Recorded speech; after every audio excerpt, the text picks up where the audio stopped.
ଟୁନା କଣ ଖାଉଛୁ? ଭାତ ଆଉ ଆଲୁ ଆଲୁ ସିଝା ଭାତ ଆଲୁ ତୋ ଘର କୋଉଠି କିରେ? ବଲାଙ୍ଗୀର। ବଲାଙ୍ଗୀର। ତୋ ଭାଷା ତ ଆମ ଭାଷାରେ ମିଶୁନି। ନା ହଉନି ବା। ଆମ ଭାଷାରେ କହିବି କି? କହ। କାଁ କରୁଛୁ ରେ? ଏନ୍ତା ଭଲ ଅଛୁ କାଁ? ଏନ୍ତା କହସନ୍ ନା। ଏନ୍ତା କହସନ୍। ଏ କଣ ଖାଉଛୁ? ଭାତ ଆଉ ଆଲୁ ସିଝା।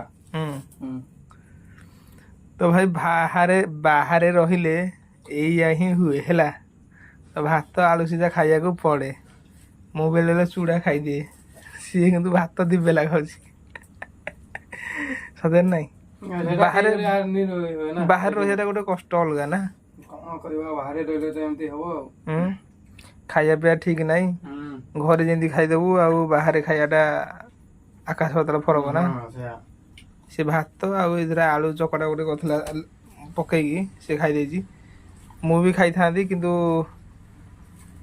ମୁଁ ଖାଇଲିନି।